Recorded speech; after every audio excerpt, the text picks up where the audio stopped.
Finish reading this. For the love of Christ compels us, or the love of Christ controls us. That's what is the controlling factor, is the love of Christ. And what the love of Christ compels you to do, what the love of Christ inspires you to do, that's what you do. And your spirit is free to be beside yourself if need be, or to be a really serious mind. And sometimes the love of Christ will lead you that way, and sometimes that way. And we must be free. We need to run in free mode. Reggie and I deal with controllers that run in free mode, traffic controllers that run in. We need to run in free mode. And let the Holy Spirit be the one to inspire our lives. And He may lead you this way, or He may lead you that way in any given situation. And the question is, what does love look like? What does the love of Christ look like in this situation?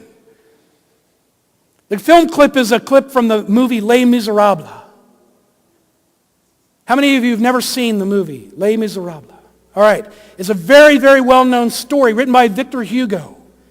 And it's a story of redemption. It's a story of a man who was a thief. He stole bread to feed his starving family in France, right at the time of the revolution in France. And he was put into a prison camp. And he was condemned as a thief for life. And it was just an amazing verdict that he was commanded to such a terrible life of imprisonment and hard labor for stealing bread for his starving family. And it turns out that he escapes. And the film clip is going to begin where he enters into a town, and he's sleeping on a rock or a wall, and an old lady comes along, and he's very condemned, and he knows he's a convict. He's an escaped convict, and he's living in shame, and he's living in rags, and he knocked on some doors apparently to try to find a place to stay, but no one would let him in. They were all afraid of him. And this old woman comes up to him while he's laying on this stone wall, and she says, "Have you knocked on that door? You haven't knocked on that door. Go knock on that door." And he goes and knocks on the door. It's the door of the bishop, the Christian bishop in the city in France. And the door is answered, and they welcome him in, and they feed him. And they give him a bed. And he's talking a little bit about his journey, and he's saying how he's a convict, and he's kind of rough with them and kind of testing them to see if their kindness is real or not. And they respond in kindness to him. And he goes to sleep, and then he suddenly wakes up in the middle of the night, and he sees a flashback of the prison yard. And he decides that he's going to steal from them. And he sneaks downstairs, and he opens the cabinet to take the silverware. And this is where the film clip begins that I want you to see. Oh, actually, it's not that place. Let me hold it before you do. He takes the silverware. I was going to do it there, but I didn't. He takes the silverware, and he steals it, and he runs out. And a little while later, the next morning, he has been apprehended by the police. And the police bring him back to the bishop's house. And that's where the film clip begins, when the police are bringing him back to the bishop's house, and he had stolen the silverware from them. And there's the priest, and there's his helper, a lady, and she is offended and scandalized by what this man has done. But I want you to think about how the love of Christ controls this bishop and leads him to do something that you might call crazy mercy.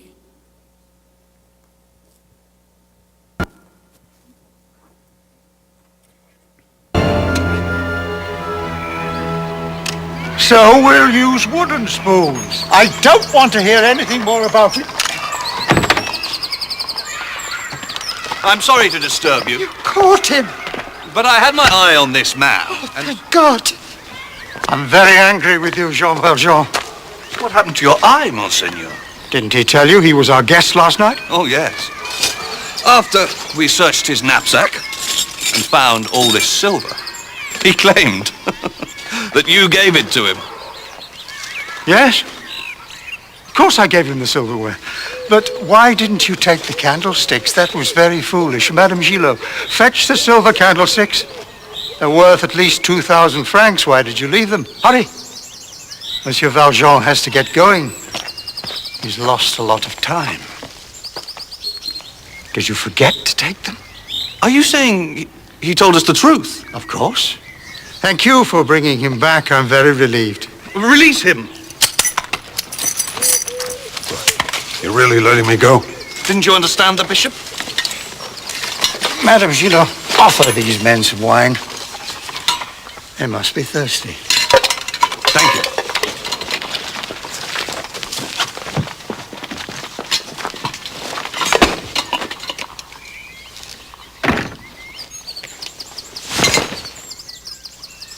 And don't forget.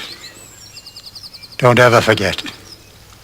You've promised to become a new man. Promise. Why are you doing this? Jean Valjean, my brother, you no longer belong to evil. With this silver, I bought your soul. I've ransomed you from fear and hatred. And now I give you back to God.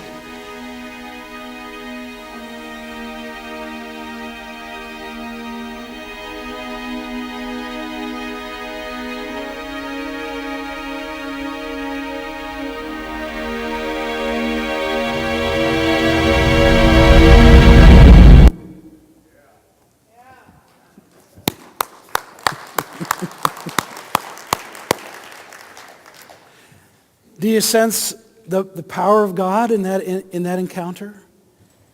Jean Valjean, when he came into the priest's home, the bishop's home, he tried to intimidate him. He said, "How do you know I'm not going to kill you?" And the bishop said, "How do you know I'm not going to kill you?" He wasn't intimidated by his sin. He saw beyond the sin in this man's life. And then Jean Valjean rips him off. And the poor lady, she's scandalized. She's just like, did you see the look on her face? She wanted justice. But the bishop was being moved upon by the Holy Spirit to do something crazy mercy. And he did it with such authority, didn't he? You really get the sense that he knew he was an ambassador of God. He wasn't intimidated by this big, strong man who was so wrapped in evil and hatred and fear and pain. But he had the peace of Christ in his life. And he had the authority of God on him. And he ministered to him, didn't he? In the name of the Lord. I think of the passage where Jesus says, "Whoever sins you forgive, they're forgiven, and whoever sins you retain, they're retained." Sometimes the Holy Spirit comes upon us with that kind of authority, with people who are trapped. He throws his hood back, and he tells him who he's destined to be. And the movie is amazing because his life does change. He becomes a follower of the Christ. And all kinds of good works flow out from him. Even though he is an escaped convict,